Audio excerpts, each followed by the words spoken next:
Welcome to the Optimistic Curmudgeon, where the best ideas win. I'm your host, Josh Herring. Today, my guest is my good friend and newly published author, Winston Brady. Winston has taught at Thales Academy since 2011 and has served Thales Academy in a variety of ways. During that time, which at this point is 13 years, since 2011? Yeah, I think we're wrapping up on my 13th year. Let's go. He's taught history, trivium, and literature in almost every grade level, grade 6 through 12, and occasionally Latin. He hosts the Thales Academy podcast, Developing Classical Thinkers. I've had the privilege of being on several times, and so glad you could join us today. Winston serves as the director of Thales Press, an in-house publishing firm that produces textbooks, readings, and videos for Thales Academy and like-minded classical schools. He lives in Wake Forest with his wife Rachel and their 3 boys, Hunter, Jack, and Samuel. Winston received a BA in English from the College of William & Mary, an MDiv from Southeastern Baptist Theological Seminary, and an MBA from the University of North Carolina at Chapel Hill. In 2023, Winston published his first novel, The Inferno, with Fidelis Publishing. We'll have a link to order a copy in the show description. I know this novel was a long labor of love, and I'm excited to get to discuss it today. Winston, welcome to the Optimistic Curmudgeon. Thanks so much for having me, Josh. I really appreciate it. I'm so glad you could join me for this today, and that we actually get to record in person. It's been forever since I've done one of these in person. I know, and the setup here at Thales College is amazing. The library here and so forth, we have really great facilities. It's so true. Would you? I don't know if you were probably around that week, but we literally came in one Monday, and these bookshelves were here. It was so nice.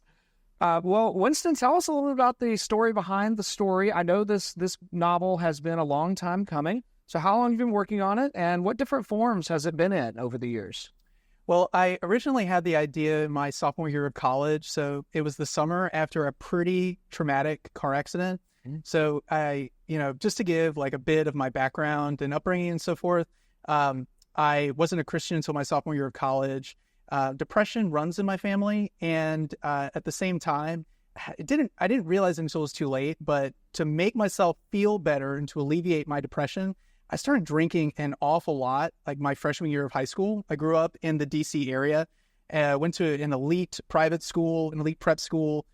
We had an amazing curriculum that we got to. I read Dante, I read Homer, I read Milton's Paradise Lost, started taking Latin as a 7th grader, and all boys private school and so forth. But one thing that makes it elite is that you don't feel as if the rules really apply to you. In the D.C. area, what that really means is teenage drinking laws. So it was kind of a common thing for, my friends and I to really try to find parties each weekend. Sure. And it's that sort of binge drinking that started getting worse and worse as high school wore on, really fell off the deep end, freshman year of college, sophomore year of college. And I felt all of this guilt and all of this shame, Josh, from just the way that I was living, all this trouble that I was getting into, shame that I was bringing on my parents, just all of this guilt and carrying this massive weight on my shoulders without any real way of getting it off.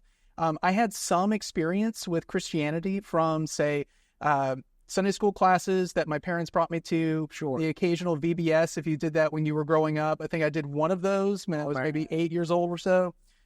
Really, the biggest experience that I had with biblical Christianity, though, came from reading Dante. Wow. So my junior year of high school, we had a humanities class. It was just called Humanities. And we read really from starting with Homer up until existentialism. We read everything in literature and philosophy. It was one of the toughest classes at our school. But it was just amazing because it gave me this experience with real, the text of the Western canon. The footnotes in works like Dante and Milton just blew my mind. I remember reading Matthew 12 and the lilies of the field. Look to the lilies of the field, how they toil not, neither do they spin, and yet God clothes them. Just that idea that God exists and intimately cares about his creation, mankind. Never really experienced anything like that before. Is that your high school edition, or is that the college edition, or even a later edition of the Inferno for you? No, this is my college edition. Okay. So I took a freshman class entitled Medieval Romance and Medieval Epic and Romance, and we read Dante, Chrétien de Troyes, and some other authors around that time period, Parzival, things like that. Things really just took a turn, though, for the worse my sophomore year in the spring. I felt as if there was really no hope for me, period. That, I had done things that I really wasn't going to come back from. And the depression just really overwhelmed me to the point where suicide ideation just like really took over. So if anybody has struggled with suicide, the thought of taking your own life, I want to really encourage you to not pursue an option that is at one time so permanent and so tragic for the people that have to deal with your loss. The people that you're leaving behind are going to be unfathomably sad that you took this step, that you considered this option. And really, there is always that hope that things will get better. I hope that I can use my story in order to remind people of the hope that comes from knowing God through Christ Jesus, because that's really what the Lord did for me. I had this prisoner's dilemma. You know what the prisoner's dilemma is, right, John? I remember, but not the details. So you have to remind us about the details. Well, Blaise Pascal, right? So he's got this box, effectively, right? So like believing in God and what happens if God exists, what happens if God doesn't exist, right? So if you believe in God and God exists, will it go well with you? Yes. Yes, because you'll get, infinite happiness in heaven. Right. And I mean, if you repent and believe, and know God in the way that God has outlined in the Bible, if you believe in God and God doesn't exist, what happens? Believe in God, but God doesn't exist. And you've still lived a better life than you probably would have lived otherwise. Yeah. You tend to have you're probably a bit more moral. You probably were a better husband, better father, better friend for believing that you were headed towards some sort of judgment over life. Yeah. And the community too, that comes from being part of, Lord willing, a healthy church. Like those things are valuable too. Those Pascal says those things. Okay. As far as outlining this prisoner's dilemma. If you don't believe in God and God doesn't exist, do you lose anything? If you don't believe in God and God doesn't exist, no. No. So I mean, it's just kind of like neutral. But if you don't believe in God and God does exist, are you in trouble? Yes. Yeah, because God's going to judge you when you die. And right as I'm about to take this step to take my own life, that realization hit me that I am staking what could be the eternal state of my soul, if I have such a thing, on an assumption that I had learned in the secular environment that I grew up in DC, that God doesn't exist and he's not there to really, judge you when you die. Yeah, I mean, that's kind of the normal thing that I would say most people would affirm these days. And where, say, roughly 50 to 100 years ago, we were sort of in an opposite state of culture where the normal presumption was God does exist, life has a moral component, and there's some sort of judgment and evaluation, both from other people during life and certainly from the divine afterlife. Yeah. But today we're in this weird secular world where functional atheism, people are kind of going throughout their days without really considering those claims very carefully. So you really encountered a profound spiritual moment then where you were wrestling with the deepest, most negative aspects of depression. And tell us about what the other sides. I know you had a car wreck, and on the other side, what comes next? Yeah, I had hoped to give my parents and my grandmother a story to tell if they needed to, when people would ask, like, hey, what happened to Winston? And rather than them having to say that Winston killed himself, Winston died in a car accident. That happens all the time. That's very, very sad. So I took my 4Runner. I drove outside the confines of Williamsburg, Virginia. I was at William and Mary at the time. So this is my sophomore year. And I drove just down Route 5 as far west as I could, got past the Chickahominy River, and continuing to kind of wrestle with that idea, like, if God does exist, what is going to happen to me when I die? And started, I had some experience with Christianity through books that I read, like Milton and Dante. Sure. Younger years, growing up in Sunday school, the prayers of my grandmother, and a nice Augustine and Monica-esque moment. And my grandmother was a very, devout, sincere, wonderful Christian woman who prayed for me every day. And I think, the Lord heard her prayers and honored them in this following way. As night fell, I really felt as if I had to go through with it.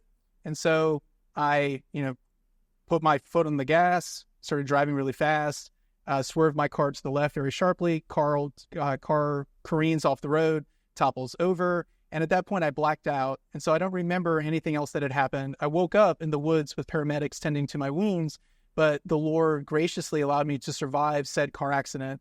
I tried to repent in the moments just before I hit the gas. And that's really the opening words of the Inferno. God, I acknowledge that you are just and that I'm a sinner, and wherever you send me is where I deserve to go. The Lord, really graciously gave me time to repent. So I was alive. I had I had a Bible with me in the car that I somehow was able to take with me into the hospital. A day or two in the intensive care unit, I fractured 5 bones in my lower vertebrae, and I have this pretty nasty scar running across the top of my scalp. But aside from that, the Lord graciously allowed me to live and to give me that time to draw me to himself through the knowledge of the Lord Jesus Christ. So when I got out of the hospital, I wandered into a Baptist church and heard the gospel preached for the first time. Didn't really understand everything about it, but I knew that the way that, whatever this gospel is, this is the reason why God heard my prayers and saved me in this very physical way. But the way that he saves me is really nothing compared to the way that he saves any sinner through the mercies of the Lord Jesus Christ. So that was 2007. And then in the summer of that year, for whatever reason, I just started reading through old books that already had a big impact on me. And I started reading Dante. And I thought, especially when you get to, say, the circle of the violent, the murderers that are submersed in a river of blood, they're patrolled by the centaurs. I was wondering, where would you put, Joseph Stalin or Pol Pot or Hitler? Well, you'd obviously put them there. But if you start teasing that out, where would you put other people? Where would I be? And the more I kind of dwelled on that, the more the idea really took root that, what Dante is providing here with his Inferno, something very similar to that idea of the poet journeying down into the underworld, the hero, the epic hero like Odysseus or Aeneas journeying down into the underworld and coming back up with these amazing treasures that the living really need in order to fulfill their quest, find a happy and successful life, to contribute to their own fate or destiny. There's something really nice as far as a meta narrative of that, the poet or the hero descending down into the abyss and coming back out with these amazing insights into how the rest of us should live. And so I was trying to do that with my own Inferno as, this 15-year span, progressed along. Really, though, when my son Hunter was born is when the novel really took off, because I felt this urge that if I don't write this now, I have no idea when this is going to get out. So I remember you and we had a lunch meeting, and I showed you an early draft of it. And you were very gracious because it was a very, very rough copy of the book. But I think that was maybe 2 or 3 months into it. Oh, man, I remember that being a while ago. And at that point, I believe it was in some sort of poetic form. And obviously now it's a novel, it's in prose, but I know it. I'm fascinated by the literary history of books sometimes. I think it's just really interesting that you had the I remember having read very early and now the final edition. You had the shape was roughly the same. The protagonist, but I don't remember if the protagonist had a name initially. He probably did, but I don't remember it. But now you've got Evanesco, who is still going on his journey. But his journey is a lot more thought through, and it's a lot more readable, I think, in prose than it was in poetry. Yeah. And initially it was more in the first person, so it was more me, maybe grappling with depths of my depression, shame and guilt in light of the gospel of the Lord Jesus Christ, God's purposes for me in light of God's purposes for humanity in general. So maybe just teasing that idea and then trying to make the main character more accessible and universal than something so tied to my personal experience, because I'm not that likable. I'm sure we all feel that way to varying degrees. Now, what I found really interesting about your novel was really the way. Now, in one way, it's clearly got a lot of callbacks to Dante's Inferno. I mean, you already mentioned some of those: the descent, the ascent, the acquisition of wisdom. Some of the sins that you had punished were very similar ways, but then there are these moments they're oh no, that's a definitive departure from the way Dante set up this sin. But then it was and I knew you were doing this, but it still hit me as a surprise when I'm reading along and suddenly here's Mark Twain. What is he doing poling down the river? And I thought that was just really witty. And then you surprised me with some of your choices about where you put different presidents. I thought now, and this is my own lack of knowledge. I've stayed as far away from teaching American history as possible over the years. Did LBJ have an incredibly overinflated sense of his own importance? I mean, that was the sense I got from the dialogue that you put into his character when we hit him. Was that authentic to his historical persona? I strive to be as authentic to the rhythm and the cadence of Lyndon Baines Johnson's speech and mannerism. I do want to preface this with God does not delight even in the death of the wicked. It's God's will that all people come to the knowledge of the truth. I think we can hope for like deathbed confessions. A lot of these individuals that are scattered throughout my Inferno did have a lot of letters, acts in their life that I feel like demonstrates their lack of trust in God and the gospel. And a lot of times there are reasons for that. Maybe they were crushed by the problem of evil, like this, like, the world is so bad, I can't possibly believe that God exists. And even if he does, like, I'm not going to have a relationship with God. I'm going to build up my own strength and ability to take care of myself. I would recommend, if you want this, Robert Caro's The Years of Lyndon Johnson. So he's got a really magisterial 4-volume biography set of Lyndon Johnson from his upbringing in the Texas Hill Country up until the end of his first term after John F. Kennedy is assassinated. He's got the 5th volume coming out, which is like Lyndon Johnson's second term, his legit term, full term, and maybe the last years of his life. But what I was struck by, Lyndon Johnson, he grew up very poor in the Texas Hill Country. He was incredibly good at reading people and telling stories. And so I tried to bring that out in the passages where he talks. There are references to really lifting from Robert Caro's The Years of Lyndon Johnson. There's footnoted and cited in there, but those are stories that he will tell. So after, I think Lyndon Johnson had a heart attack and he was in the hospital, and somebody brought him some breakfast, and LBJ got very, very upset and said, like, do you want to be part of the Can't Get It Club your whole life? The Can't Get It Club, is that where you want to be your entire life? And he just, like, all Lyndon Johnson wanted was some salt for his eggs. But for whatever reason, he ripped into the attendant that was not providing salt and pepper for his eggs. Things like that. Poking at people with a needle, like a needle-like finger. Those were references drawn from Robert Caro's. So I try to pour as much like experience and research like into the book. So this novel, I find it helpful to know kind of what I'm reading. So it's not just a novel that is like completely made up. This is a literary interpretation of, in part, your own experience mixed with literary history, mixed with actual historical research that's then kind of brought in to answer a bunch of pertinent philosophical questions. Mm-hmm. So in a way, this novel is very much a liberal arts project. Is that a fair interpretation? I would say so. I mean, whenever you've got a project that's not going to be completed inside of a weekend, like, you've got to have this really overwhelming heart burden to get it out there into the world. Something that you're willing to sacrifice for, something that you're willing to, get up, a couple hours even before school in order to contribute to, and something that you're willing to fail at for a while. The success isn't immediate. I'm so thankful for my publisher, Fidelis, for taking a chance on me. It gives me a wonderful lesson to tell students now. You only fail if you stop trying. There's so many examples of great men and women throughout history that failed and failed and failed again at some endeavor. And it's only in their last attempt that they were successful, and that now we remember them for the great things that they did.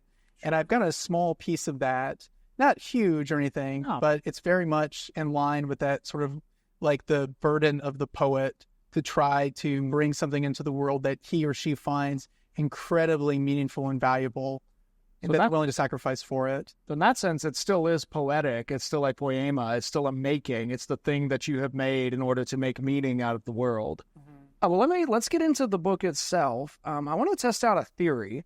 As I was reading through the novel, it seemed like I kept hitting sins that are specifically named in the Ten Commandments. But then I was struck by, wait a minute, they're not in the right order to be the Ten Commandments. So what's the relationship? Is there a relationship between the Ten Commandments and the kinds of sins that you're focusing on? Obviously, the ways that humanity can sin are in one case very generic, but if you look at another way, they're almost infinite. We're always inventing new ways to do terrible things. So I'm sure you had to select which sins you wanted to focus on. Is there a connection between the Ten Commandments? I started initially with a much more Dante-derived framework for the Inferno, almost to the point where I had up an outline on a dry erase board at my old house, where this was Dante's canto, this was the circle, this was the contrapasso being the way that the punishment reflects the sin and what that sin does to your soul, the vice and how it damages you. And over time, I did change and adapt it to make it something a little bit more, just being like a contemporary American Baptist evangelical. There's some areas where I'm going to differ from Dante as far as like Catholic theology. And so there were some changes that were introduced because of that. I did gradually adapt a framework from the Ten Commandments, but the opening two, so you're totally right there. And Ernest kind of explains that to the guide is Ernest Hemingway. He takes the place of Virgil for a number of reasons, and we can go into that later maybe. But he explains that the layout of hell is arranged to the Ten Commandments. The trick, though, is thou shalt have no other gods before me. And I wanted to go with lust and gluttony as being the two opening kind of circles or realms in my Inferno, because that matches up with Dante.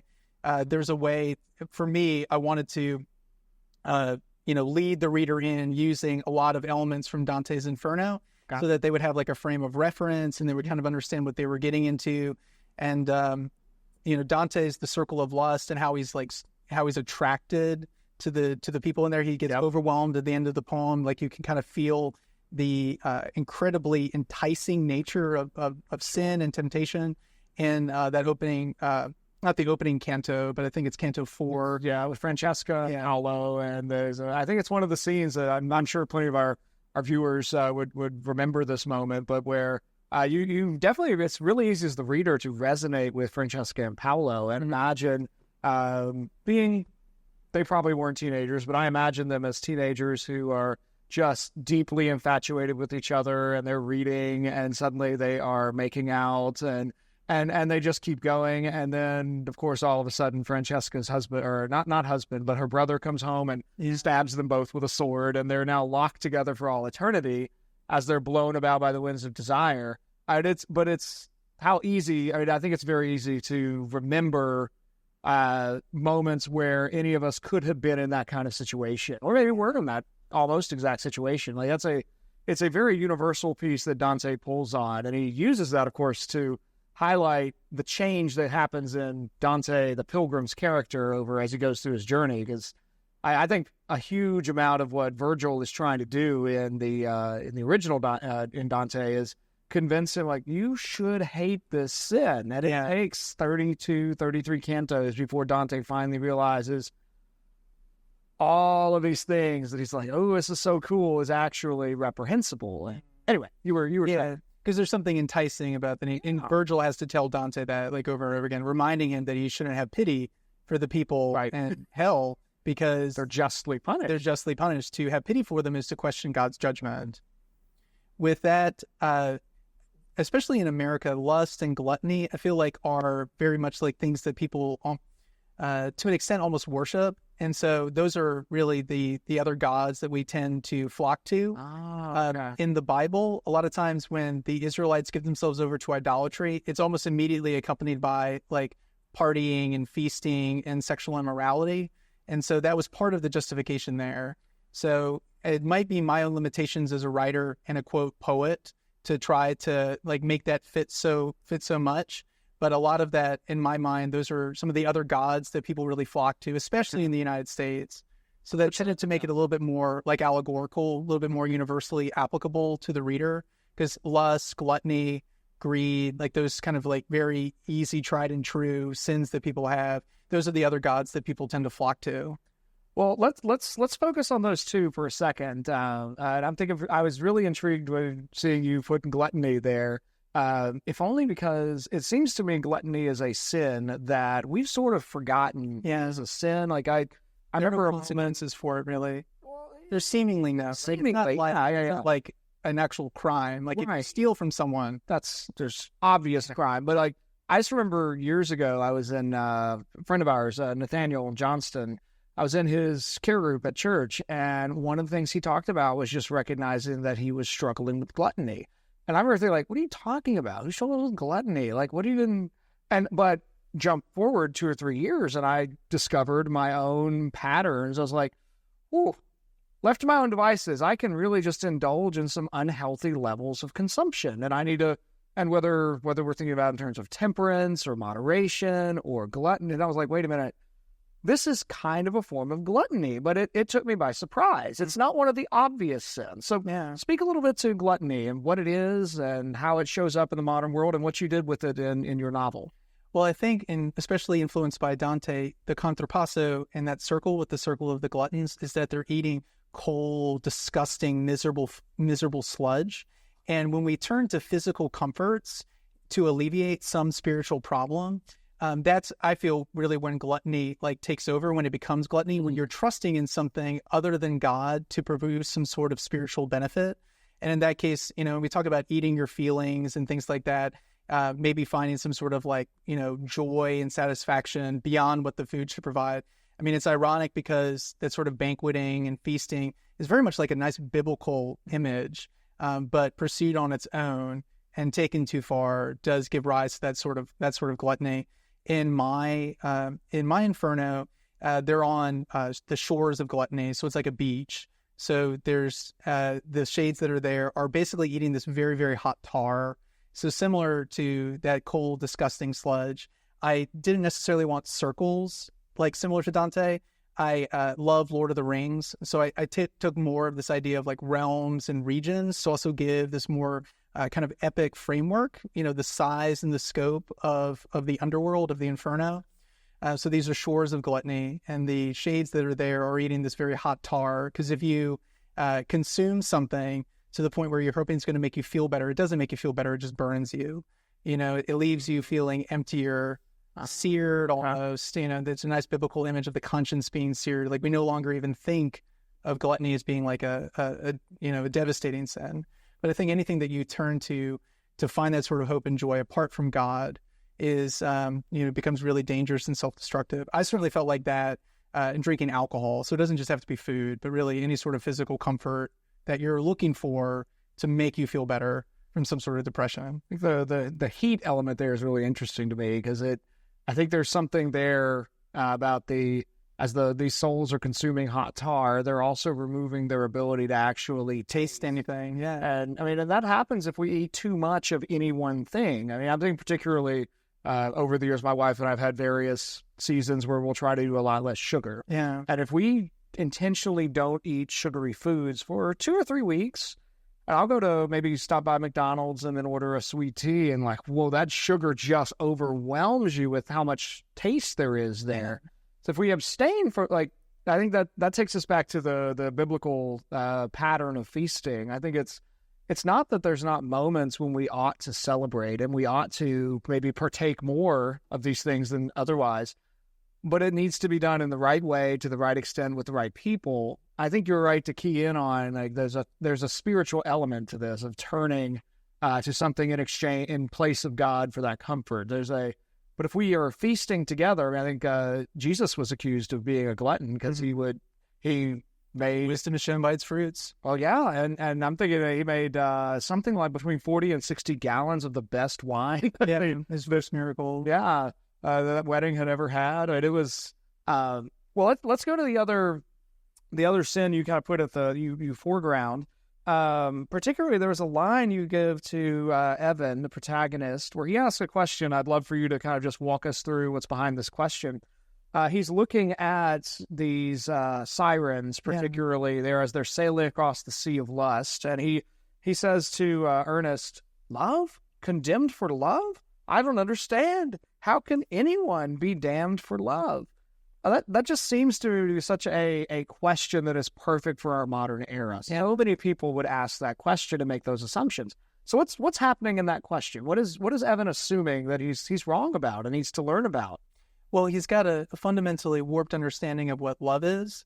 And so the people that are in that particular realm, the Sea of Lust, he's traveling on this enchanted ship. And I'm sure you did you appreciate the King Arthur reference?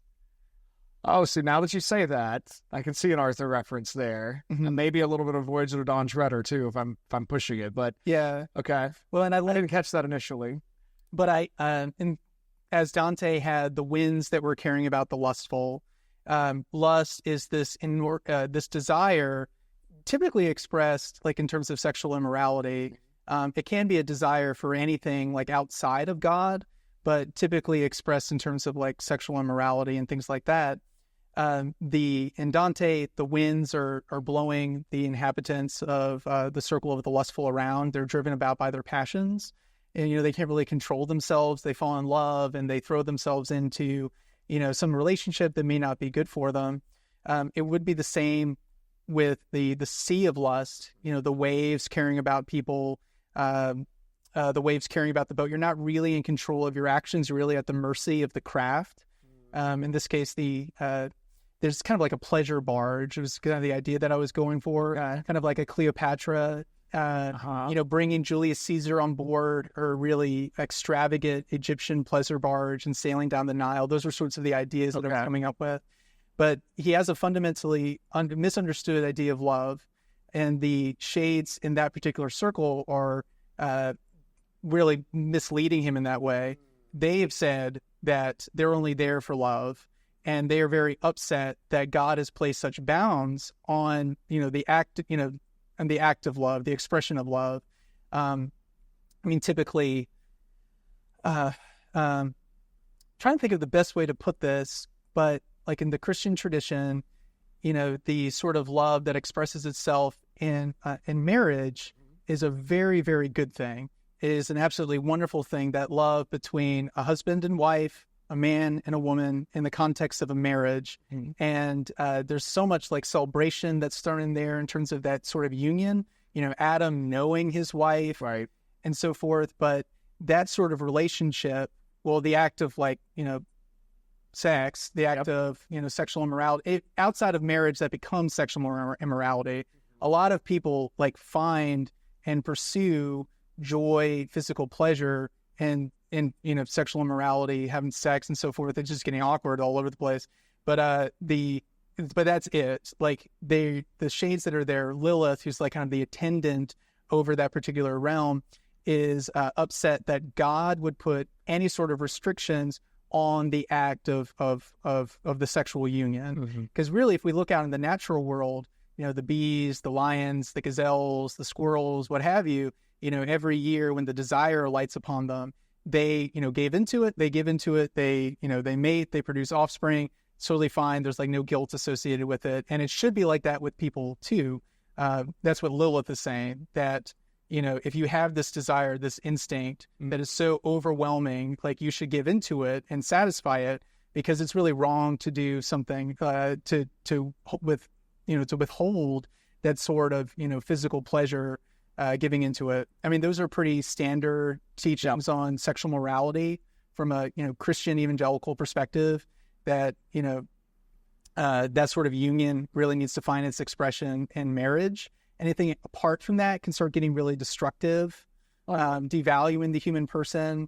And human beings are not animals. We're made in God's, I know we're not speaking to an exclusively Christian audience here, but if human beings are animals, then that probably could suffice, just giving into a desire or an instinct whenever the occasion calls for it, whenever you feel like it.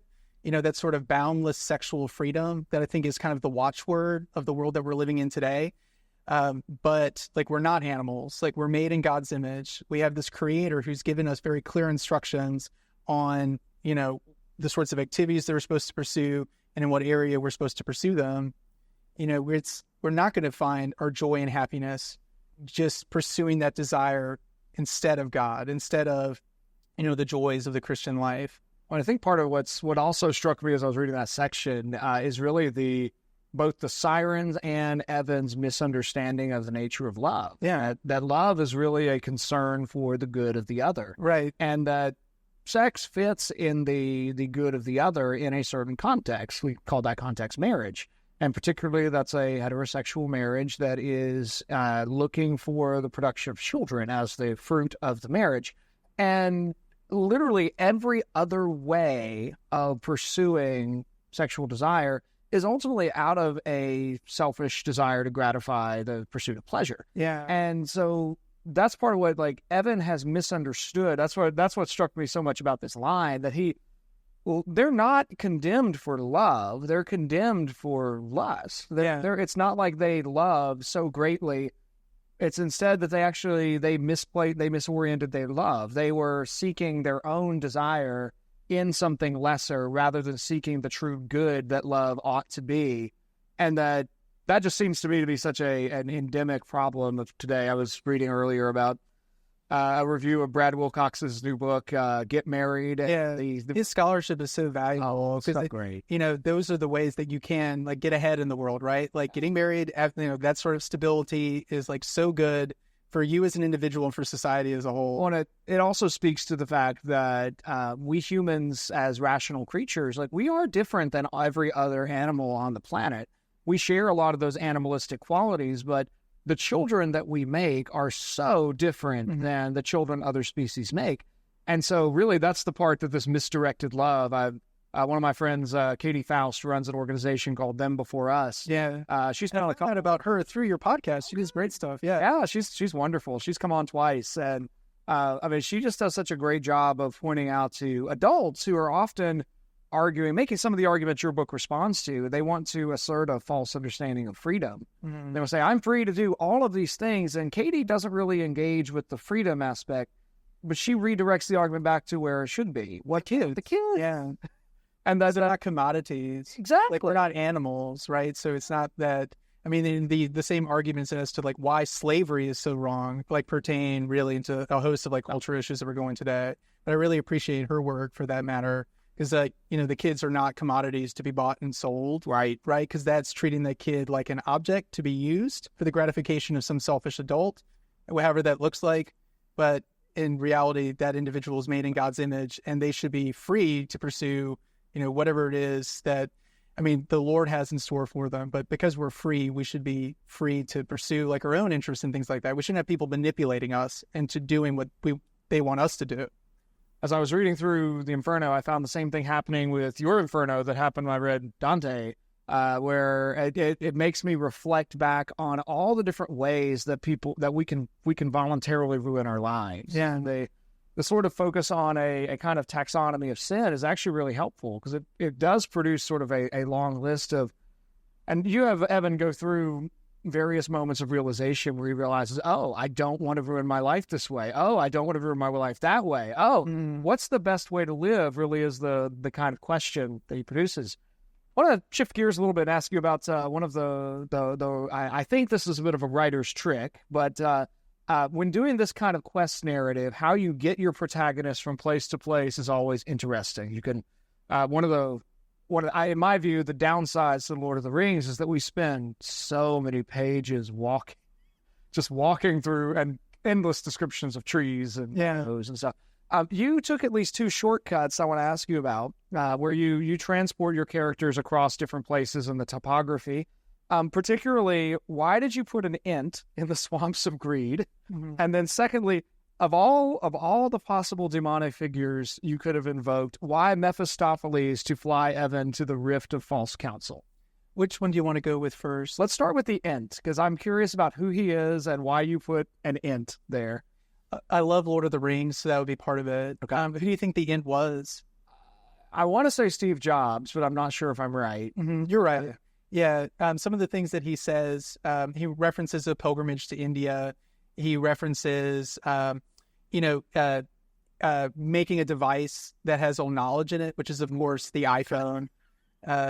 In that way, I think, I put him in the circle of greed. And I do have to add that caveat again that, these are all things that I've really struggled with in my own life. I hope that the book comes out with a fair bit of empathy and sympathy for people that are, struggling with the nature of the good life, whether God exists and the ways in which that we should live. Steve Jobs was fairly, consistent, not a Christian, not really believing, and he's, some influences of Buddhism and Hinduism, that pilgrimage to India and so forth. And in the biography that Walter Isaacson does of him, there are some occasions where that sort of distrust in this grand overarching power, is this really someone that I can stake my life on? I feel like greed in general, you're building something up that you can trust in and not God, to the extent that you don't have to rely on God. You've got this pile of money that you can rely on instead. And in some ways, technology can really do that for us. So those are some of the reasons there. With the int, I rewrote that scene over and over and over again. Okay. the parallel is the shades that some are carrying weights, others are being crushed by weights. It's the greedy and the prodigal, and I really like this idea of the shades really consuming a lot of fire and brimstone in proportion to their greed. And so as they were more successful in life at the whole money-making thing, the more fire and brimstone they could eat down in the Inferno, in the swamps of greed. So that was kind of the thinking there. As swamps also capture water, so greed can also capture souls. I thought that was an interesting sort of, insight that I tried to weave into the landscape. But if Steve Jobs was there, I don't think he would be fighting like that. I think he would do his own thing as he did his own thing like every other day of his life. And I really love the int scenes in the Two Towers. So that was mostly, it was just this homage to J.R.R. Tolkien and, the influence that he's had on me. He's, I think, just foremost amongst those great epic writers of the 20th century. So enjoyable. And so that's partly maybe just a bit of a homage. Oh, no, that's great. I appreciate you explaining that, because I know Brad Berzer has said for years that if he could design his own class to teach that wasn't responsible to standards or accreditors or department chairs, he would teach Homer, Virgil, Chesterton, and Tolkien. Yeah. And like those would just be like the Western tradition in 4 different epic poems, and or maybe 5 epic poems. Homer gets 2. So Tolkien definitely belongs there. There's also there. I was struck by the I kept thinking of Steve Jobs as also being Treebeard. I was like, no, Treebeard would not be in hell. Treebeard would be in heaven somehow. But it's really funny to think about Steve Jobs, whose devices work so quickly, now being so slow. Yeah. And like I thought that was, I don't know if you were intending the contrast, but the speed, the pacing speed contrast struck me as pretty funny. I wasn't actually intending that, so that's really good. I won't fake it and pretend that I intended that. I liked some of the jokes out of it. Like, do you want me to speak more slowly? Do you not understand that God doesn't care about you? Like, if I need to, I will repeat that. I thought some of those lines. I was trying to go for a little bit of comic relief there. No, that's great. Well, tell us a bit about Mephistopheles, because you made him something of he's replacing Geryon in Dante's Inferno, if I remember correctly. So why Mephistopheles? Why there? I listed him amongst like Hell's Big Five. So the big demons. The guide is Ernest Hemingway, who did a lot of hunting on the Serengeti, Africa. So the big 5 of like big game hunting in Africa, like elephants and rhinos and lions and so on. So there were 5 big demons, and Mephistopheles I would count as being one of them. His whole realm, his fiendom is the desolation of fraud, and trying to go for a desolation of smog type of reference there as well. One practically needed a way for the main character, Evan, and his guide, Ernest, to get over 8 of the 10 Malbauge sort of realms. These are more like canyons than they are like smaller pockets within like a larger circle, as in Dante's Malbauge and the circle of fraud. So that would be partly it. Practical, wanting to keep the page length at a reasonable amount, wanting the chapter numbers to really come out to 27, being that in Christianity and Dante, the Trinity is so important. The triune God the Father, Jesus Christ the Son, the Holy Spirit. So 3 cubed is 27. I really wanted to end on 27 chapters. Some of the people that I had in there were not necessarily like, I wouldn't say that I had maybe for a couple of characters, I never really had a dog in the fight that I really wanted to get this person. And it was more like that with that particular circle there. It wasn't necessarily that there was somebody that I felt really needed to be spoken with, although in the months since I released the book, I keep thinking about maybe adding characters in there that I should go back and add more. But that would be it. Mephistopheles as a demon, bearer of lies. I think that's what his name translates to. And there's a great image of him flying with Faust over a German city. I'm blanking on it right now. So there's partly that the flight, and Mephistopheles taking flight with his charge, is in the tradition, the Western tradition that we're appealing to. He can interpret a lot of the events that he's seeing down below in the damned canyon that is the desolation of fraud. He could explain to Evan like what's going on here. Ernest also he's never really been to that circle before, being that he's in the force of the suicides. He really doesn't know what's going on down there. So the further you go along, really, the less that Evan can rely on his guide. And so that's it for all those sorts of practical purposes. The other thing is that Mephistopheles, being a demon, he's really not supposed to ever tell the truth. But there's kind of this sense in Marlowe's Faust that he may not be as duplicitous as we would want to. He says that Faust can actually repent and turn back from it, but Faust just can't do it. Is he telling the truth in that? I don't know. But there was something really interesting and almost ironic about putting Mephistopheles in charge of the circle devoted to fraud. I think he said he's a great image of fraud. I don't know Marlowe nearly as well as I know Goethe's Faust, but at least in Goethe's Faust, I think Mephistopheles is pulling an incredible con across both halves or both parts, where he gives Faust everything Faust asks. Yeah. And yet what Faust doesn't realize it slides away without his even noticing that he has lost the ability to actually know the good, perceive real pleasure, understand what everything is for. He's losing all those capacities that are there in the beginning, and that's really Mephistopheles' con. He's causing Faust to become less human by giving Faust everything that he wants. And it's sort of and I thought I think the idea of having Mephistopheles speak truth is brilliant, because it reminds me of a line from a poem by B.H. Fairchild. Those are the facts, and the facts are true, but the facts are not the truth. You can say true things in a false way, and that seems to be what Mephistopheles does. It also is just I thought if it's possible to improve on the master, I do think you're quickly mentioning so many kinds of fraud without getting stuck in every single little canyon. That is an improvement over Dante's the parts of the Inferno where we get stuck in all these different subdivisions of contractual and canon law types of fraud. I do think I feel weird even saying there could be a weakness in Dante, but if there is a weakness in Dante, it's there. And I thought that was a great place to speed the pace of the plot up. Yeah, I felt a great pressure to try to get within the desolation of fraud.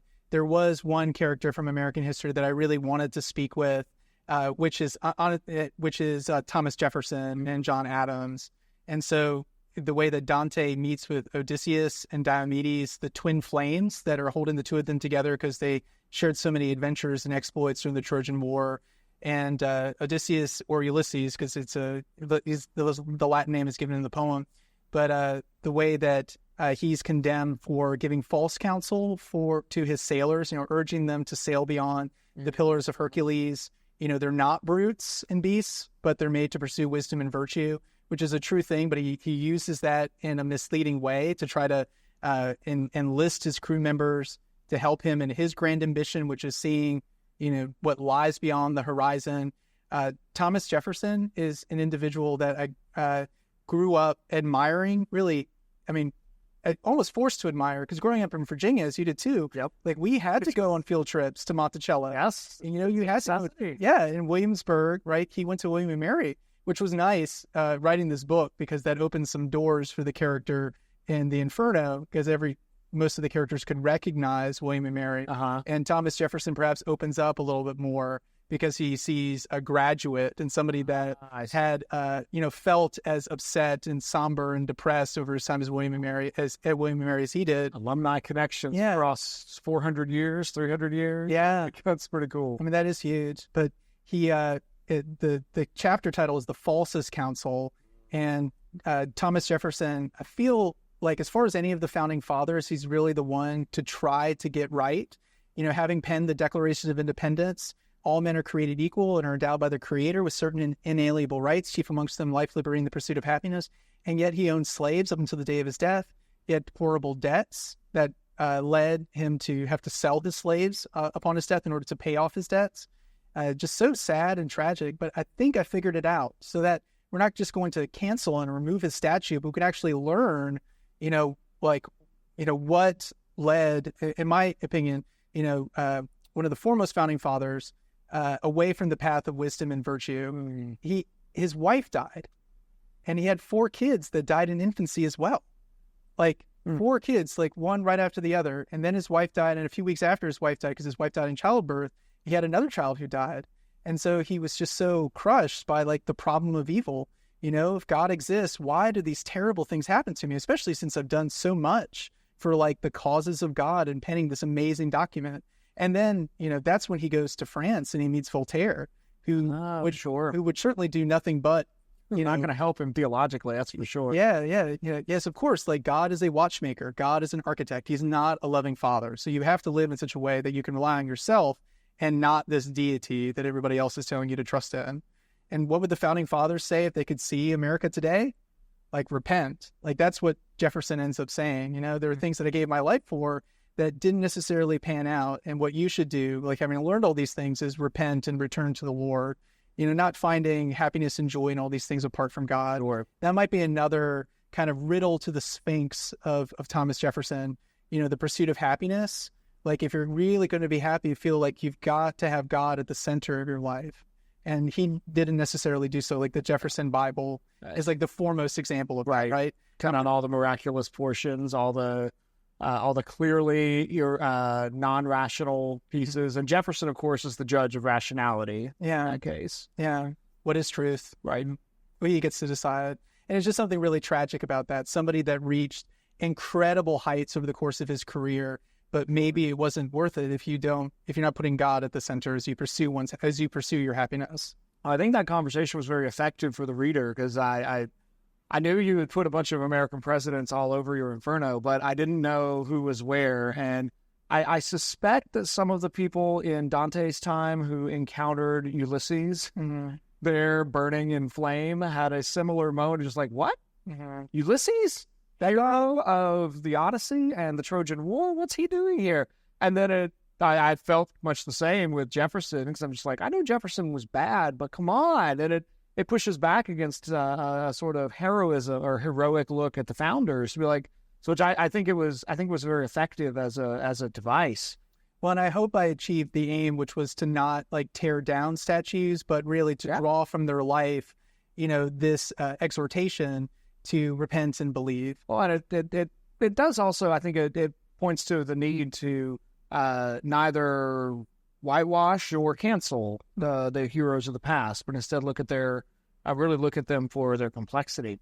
I want to shift gears over to murder for a moment. Oh, sure. I was struck by the different varieties of murder you included. I think I can point to place in the text where you hit all these, but tell me if I'm wrong about that. We had a quick, like in just the span of really a page, maybe, we have abortion, infanticide, school shootings, lynchings, church bombing, and then the guy who fired the shot that began the Civil War. What are you suggesting about the nature of murder by bringing all of these different kinds of murder together? It just seemed really interesting to put them all together in one. I think you called it the fields of murder. The plains of murder. Plains of murder. Which allowed me to make, references to like amber waves of pain, and nether fields, which is a reference to the manor in Pride and Prejudice. But anyway, nether fields certainly worked for what I was writing about. But yeah, Edmund Ruffin, he was a Virginia planter and ardent secessionist and fire eater, but he boasted of firing the first shots and those first shots most likely did not murder anyone, but that would be at Fort Sumter. He boasted that he fired the first shots at Fort Sumter. But, that initial shot may not have, but it certainly kickstarted an incredible tide of blood that washed 700,000 dead on both sides is the number I've heard. Yeah. And in my mind, there's something incredibly irrational about violence and anger and bloodshed, almost like an animal giving into that instinct to strike out at, whoever is wronged you. There's, if we are animals, then the way that we respond, in anger sometimes makes a lot of sense. And there's, like you said earlier, we have a lot in common with the animals. And if you reject, the idea that God exists and that we're made in his image, really the only thing that's left is, man either being a machine or an animal. I think there's better attestation that, man being an animal and so forth. Like Machiavelli even says that the prince has to act not like a statesman, but like a lion or a fox, right?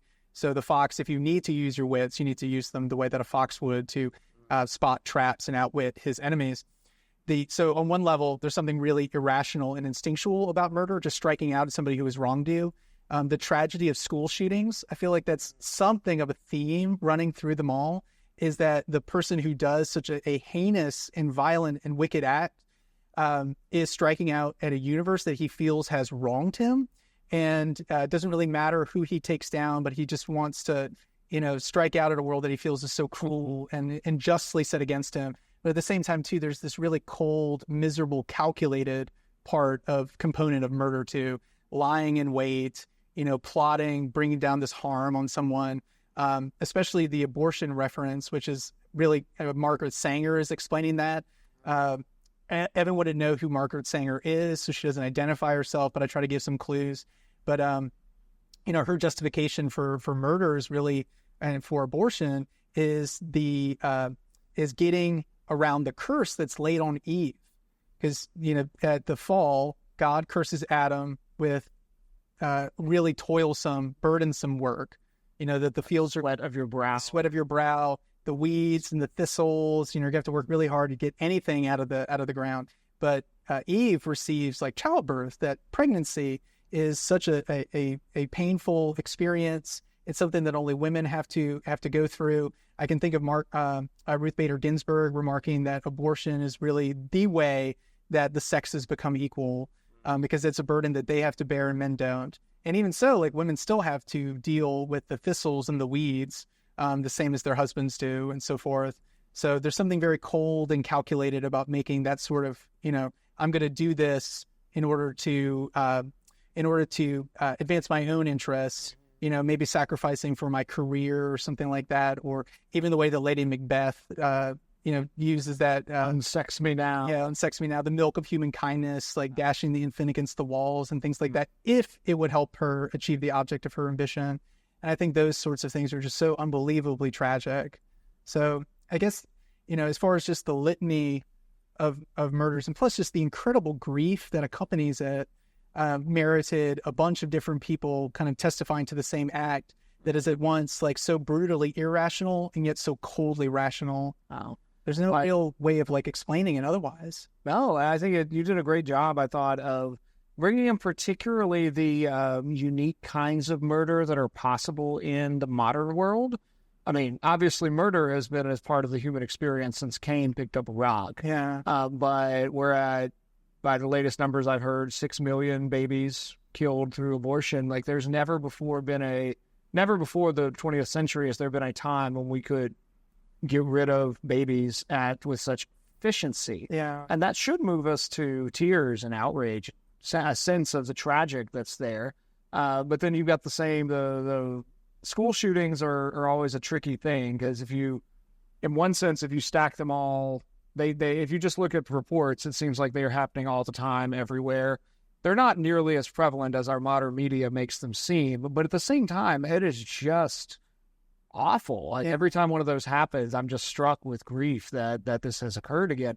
As I thought you did a great job of highlighting, murder is not just like someone randomly killed somebody or broke into a house, but you brought it up to the present with the fact that we can now kill with great efficiency in a way that hasn't always been possible. And I think too, I think it's really important, like, trust, if God exists, God judges the evil, the wicked, for their wicked deeds.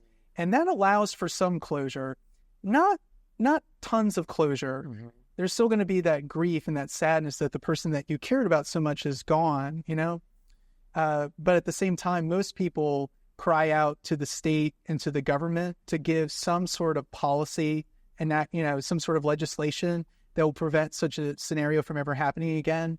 And I don't think you could ever craft a program that would be so good that it really would eradicate like all those forms of evil and so on.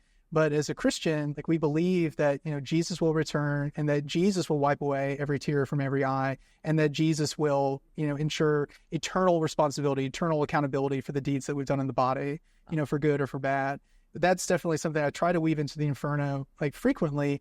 Turning to the Lord gives you a degree of closure and happiness, not complete, there's still that grief, but far and away better than turning honestly to the state in order to take care of you, or to do something that the state really can never do, like make you happy and take care of you in all the ways that God can. But boy, the state promises to do those things. It's very bad at it. Well, Yeah. I suggest we resist the temptation to just rail against the modern administrative state, and instead, let's go to the forest of suicides. We'll keep going to maybe a slightly more depressing subject before we get to. But with the forest of suicides, we also get to rock music, so Yeah. that's perhaps less distressing. But I was particularly intrigued. There's clearly a lot of resonance in your forest of suicides with Dante's forest of suicides. The idea of the suicide soul turning into a tree, and bleeding and speaking and so on. I don't know if this was in Dante, but it definitely struck me in yours. You have these misshapen trees who, quote, thought God gave them the wrong names and bodies and life and everything else. And like I read that and thought of the myth that if students who are claimed to be transgender don't get everything they're asking for, they will suicide. Is that what's behind that line, or something else behind that line? What's going on with these misshapen trees? Yeah, that's it. So you got it. The forest of the suicides, Dante's invention. It may be identifying the forest as like a place of gloom and depression, far from the confines of society. You're kind of driven away from like the care and the community that, really sustains a person. In Dante, what ends up happening is that as he's walking through the forest of the suicides, which may be similar to the dark wood that he finds himself in and his own experience at the beginning, the opening canto of Dante's Inferno. I've heard like some people argue that maybe he was suicidal after he had been exiled from Florence. Certainly he's very sad and upset and depressed, maybe suicidal, maybe not. I can think about like my own suicide, waking up in dark woods with paramedics tending to my wounds. So certainly similar to that idea of the forest. But what I've always thought was so amazing and revelatory about Dante's poem and imagery is that in the forest of the suicides, the way that you get people to talk is by hurting them. Like you tear off branches, you rip off leaves, you rip off sprigs. And that little bit, honestly, like of pain and destruction gives the shade immured or embowed in that tree just a little bit of energy to continue talking. So like Kurt Cobain, to keep him talking, the main character Evan had to rip off boughs and tree branches. And I think with transgenderism, that is the solution that so many kids, teenagers, people going into their 20s and 30s, they're looking for really happiness and joy, like really almost like a form of salvation. But it's by destroying a part of themselves. They're finding that happiness and maybe that gratification even by, honestly doing a lot of self-harm to themselves. When I first read that poem, the poem back in, say, like high school, I immediately thought of self-harm because that's something that people certainly struggled with. I can think of my own experience attempting suicide, that I was, doing great harm to myself in hopes of finding happiness, in hopes of finding some sort of joy. Alcohol, I would almost put in the same sort of category. If you don't drink to excess, it's fine. That's, and so on. Like there's not, God gave alcohol to gladden the joy of man. Wine gladdens the heart, and like the verse from Psalms. But at the same time, alcohol can do such incredible destruction to the body if you pursue that as a way of really making yourself happy. And transgenderism, I would like place in that same sort of category, that this is a means that somebody is trying to find happiness, joy, satisfaction, almost like a form of salvation in some way that is as far, that's removed from like God's creation ordinance, And the line that Evan, or as Ernest explains to him, God placed them with the wrong names, the wrong bodies. God isn't like a wise, a beneficent creator. He's not somebody that made the heavens and the earth, that made the stars almost as an afterthought, but he didn't even get the 50-50 shot that was putting you in the correct body, right? So like man, through the power of technology, now has to right that wrong in order to put you in the body that like you feel, accurately reflects who you are. It's similar to say like, with sexual immorality, the circle of the lust, like finding happiness by just removing all restraints. we're going to get engaged in activities regardless of the consequences, the boundaries, the rules, the norms that are placed on human behaviors and things like that. And it always struck me too that with people that have like transitioned, they're kind of gone. Like Bruce Jenner really isn't there anymore. He's now Caitlyn, but is Bruce like alive today? I mean, I think he would be in there in some way, shape, or form, but it's an interesting thing to kind of consider. Like on his Wikipedia page, is there one for Bruce Jenner and one for Caitlyn? Because are they two different people? Or are they not? It's kind of playing around with this identity that God gave to you, that God shaped for you, the plans that God has for you. Rather, we're going to radically make all those plans for ourselves. In that way, too, it's really not that much different from like all the ways that I try to find happiness at the bottom of a bottle, or with, illicit drug use and things like that. I did a lot of terrible things to try to find happiness. So I do want to add a degree of caution that I can sympathize and empathize with people who are struggling with like, am I placed in the same body? Is this really like the person that God wants me to be? Is this really a person that I want to be? Because God doesn't exist and I can make myself into whoever I want to be. Abigail Schreier's Irreversible Damage is really good because but she talks about like the plight of being a teenage girl and, your body, she uses this phrase, your body is almost like revolting against you, rebelling against you. And it's a really scary thing if you maybe don't have people who are explaining to you what's going on, and they get on YouTube and they find people that are telling them that the solution is, an expensive series of surgeries that will radically alter your appearance and, everything else about your life from that day forward. And I think at the heart of it, it's trying to find happiness in ways like apart from God, not embracing who you are as the creature that God made you to be. Like you had that talk at the fall conference about accepting reality as a gift. The way that God has made you, it's a gift. That's really at the heart of what gratitude is. That's earlier in season 6, if any of our viewers want to go back and watch the recording of that talk. As you were describing Bruce Jenner, I think I'm pretty confident, I don't think we can actually erase our own identities. It's just a thought experiment. Yeah. But I mean, it definitely points to an interesting philosophical conundrum. But I think you reminded me of a bit in Abigail Favale, who's back in season 4. She came on to talk about her book, The Genesis of Gender. And she talks about this problem that she sees coming. And I think it's probably here, and if not now, it will be in the next couple of years, where particularly detransitioners, who are far more numerous now than they were 5 years ago, because they found what you said to be exactly true. They went the route of first, there's always there's usually 3 stages. Like there's the social transition, the hormonal transition, then surgical transition. But then it never really delivers in happiness. And so like folks will detransition. And her question is, what will the church do? What do you do as a church when a detransitioning person comes in and says, I am trying to get right with God. I've realized that I have sinned in rejecting the gift of God's creation. And yet there's irreversible damage, irreparable harm done to the body as this individual is now trying to kind of recover. Favale at least argues that it does matter that we recognize that person is still the same person. Yeah. But man, as the harm there is both preventable and tragic again.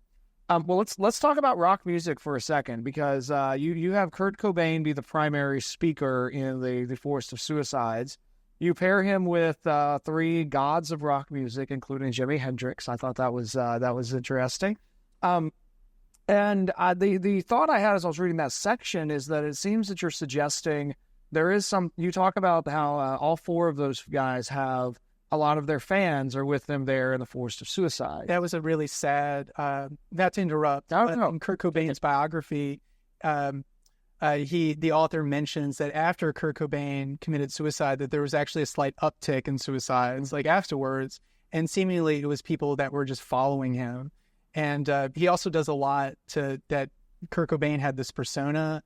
He was very much like trying to make as much money as he could, be as famous as he could. And he was a lot more calculating and intelligent, a businessman than perhaps he let on with the general public. So my question is it the persona that people are following, or is it some level of influence from the music itself? Like, is there a sense in which music and lyrics that are put to powerful music can influence people towards suicide? What are your thoughts there? Well, I think there's a couple of things that are going on. Not everything in the book is so autobiographical, but when I was in high school, I did take a pair of shoes and wrote on them, "I hate myself and want to die," which really scared my parents, which I'm still everything that I put them through, the alcoholism, I'm still so sorry about that to this day. So he does have songs that are specifically about suicide. The content of the songs is typically very, very bleak. And, it's grunge music, it's not meant to be like uplifting, ethereal, pearly music. It's grunge, it's something, that's honest, like it's supposed to invoke like dirtiness and stuff like that. So in that sense, the content of it does lend itself to encouraging people to be more depressed. Alan Bloom in The Closing of the American Mind goes through at some length about the dangers of rock music and the emotions that it elicits. Classical music, church music, hymns, and things like that tend to focus on elevating the higher portions of the soul, the higher faculties of the soul, whereas rock music is a little bit more like bestial and pounding, maybe the baser parts of human nature. I think, though, there's something really interesting going on with like contemporary rock music and like celebrity worship and almost like idolatry, because these individuals, they get in front of on a stage before a crowd, and there's almost like this sense of like worship that's going on. And I think of Acts 12. Swifties. Yeah, Swifties and things like that. I'm not trying to paint everybody with a brush and so forth, but when a person accepts worship that is really due only to God, like in the ancient tradition, like the classical sources, like that leads to death. In Genesis 3, you will be like God, knowing good and evil. That's not what God says. If you eat from this tree, you're going to die. So if you put yourself on a level equal with God, apart from faith in Christ, like that really brings on death. It doesn't bring on some higher state of being. It actually ruins the soul and perhaps hastens, your way to a swift and lamentable demise. You can think of Alexander the Great, assuming that he was a god, living as if he was a god, and then dying in like kind of maybe a drunken, banquet in the city of Babylon. You can think of the Roman emperors that had themselves deified or accepted the worship of so many untold millions of people. Many of those emperors died in pretty lamentable circumstances, violent circumstances. And also think of in Acts 12, when Herod accepts the worship of the crowd, like they say that he's speaking with the voice of a god and not a man. What happens to him? He burst open with worms and dies. Yeah, immediately. It's really bad. Yeah, and I can think too in Philippians when Paul describes Jesus not counting equality with God as something to be grasped, which I really, really love. So I feel like there's something really, really biblical and classical about our music culture and the way that we may be like worship. We're not using that language, but we are following these people, to an extent and a degree that I think is radically unhealthy. And I think they kind of feed off of that, the musicians that are on that stage, and perhaps assuming that they're, to quote John Lennon, like bigger than Jesus. So I think there's a lot of overtones that, the kind of idolatry, the hero worship, and today's contemporary celebrity culture. The section of your book reminded me of a talk that Matt Bianco gave at the Circe conference we hosted here at Thales College probably 2 months ago now, where he gave a reflection, I believe is a section of his dissertation. He wrote his research was on Plato, and he gave a section on Plato's thoughts about music. Yeah. And I've been wrestling with it for a couple of months because I don't like thinking that the music I listen to might actually be corroding me. But Matt takes Plato very seriously, and he directly argued that there is, in fact, a right music for the Republic if the goal is to produce virtuous citizens.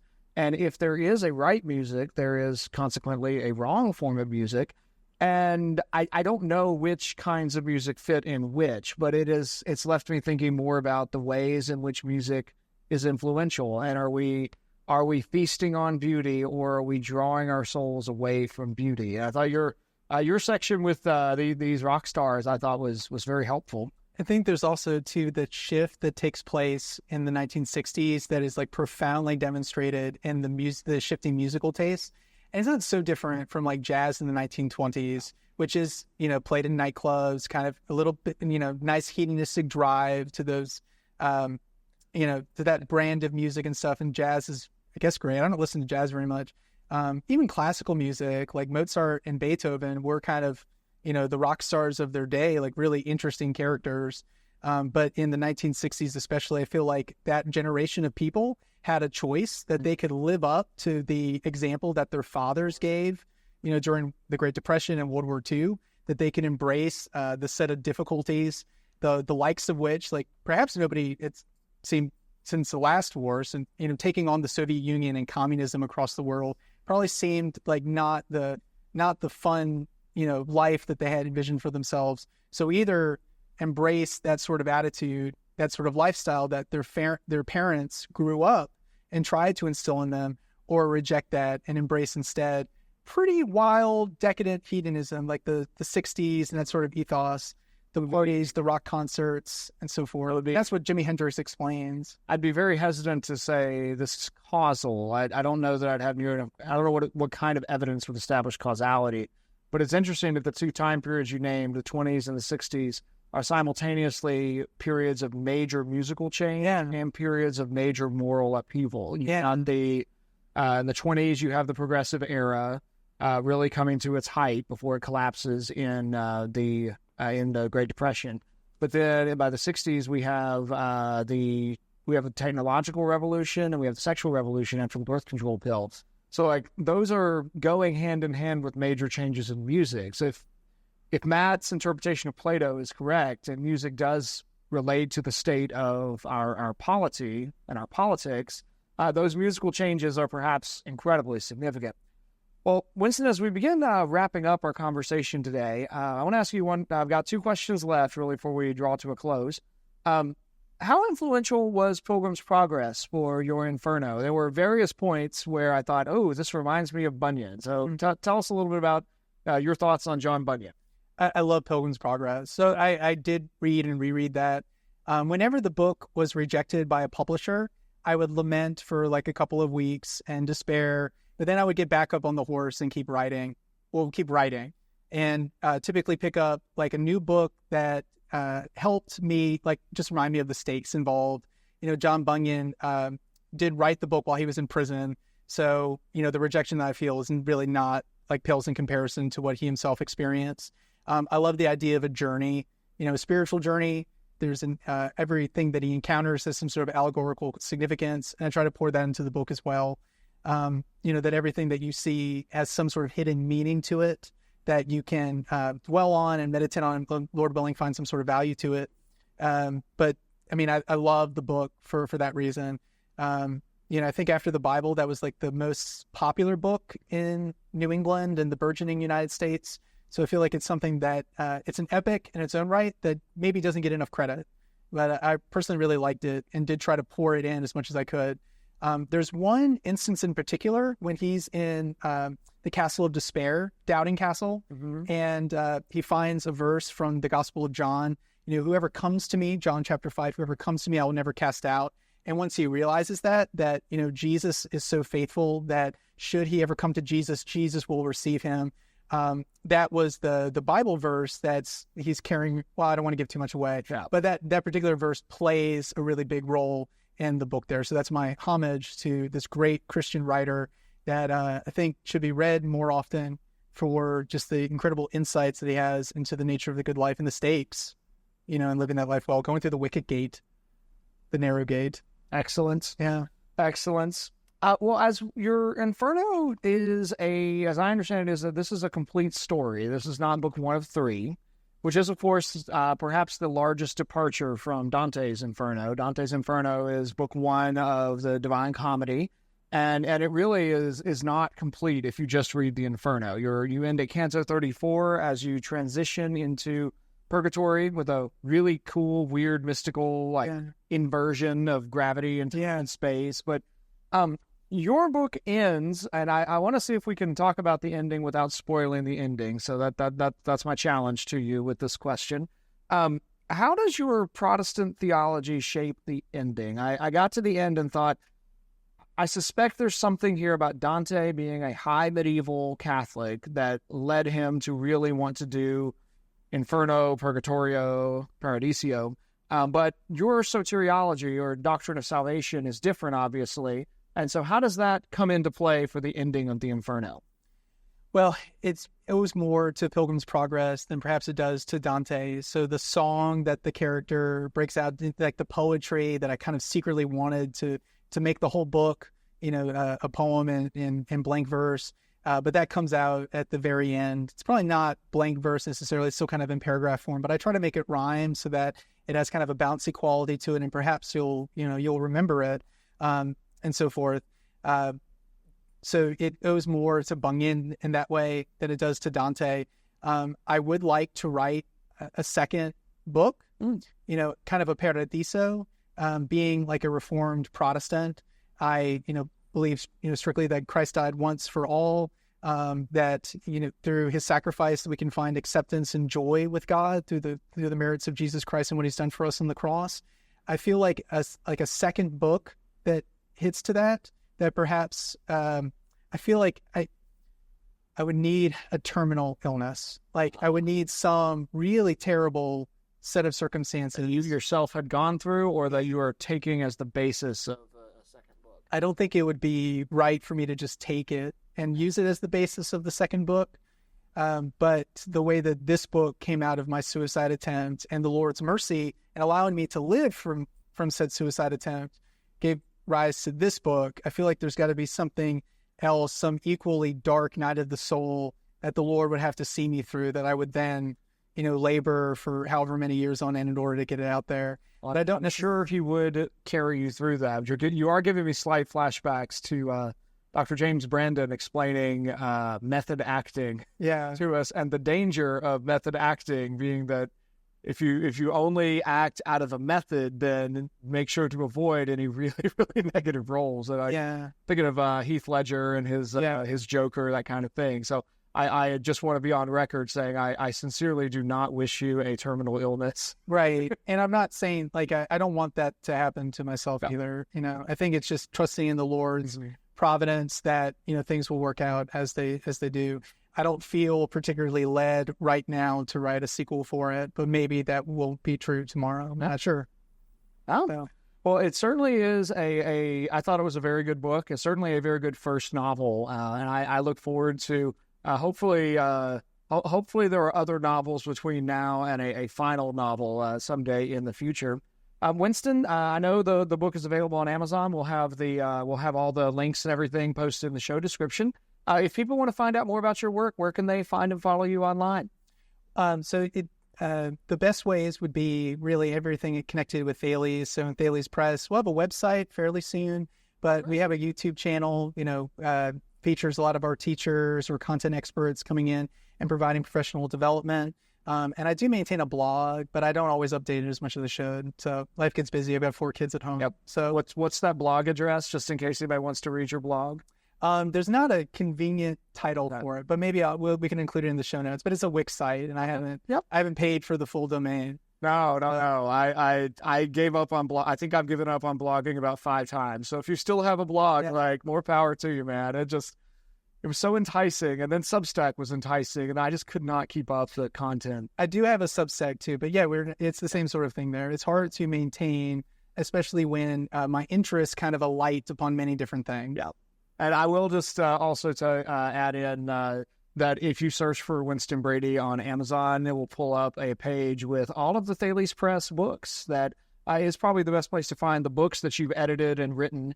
Winston's also the author of I don't know how many books through Thales Press, but several different textbooks spanning logic and research and writing and history. I think you've been the primary author on the 6th, 7th, and 9th grade history textbooks. Is that right? Well, only 6th grade. Only 6th grade. Yeah, so it's 6th grade history book, starting with the Sumerians, and as of this morning, we're in Paul's third missionary journey. Let's go. And the adventure will continue. The writing will continue. Yes. The making of books, there is no end. Well, Winston, thank you so much for coming on the show. This has been a great conversation. Yeah, thank you so much for having me, Josh. Thank you, listeners and viewers, for joining us today here on The Optimistic Curmudgeon. My guest this episode has been Winston Brady, Director of Curriculum for Thales Academy and Thales Press. The book is The Inferno, a novel. Be sure to order your copy today. If you like this episode, please do leave us a 5-star review and share it with your friends. Until next time, seek the good, discover the true, and love the beautiful.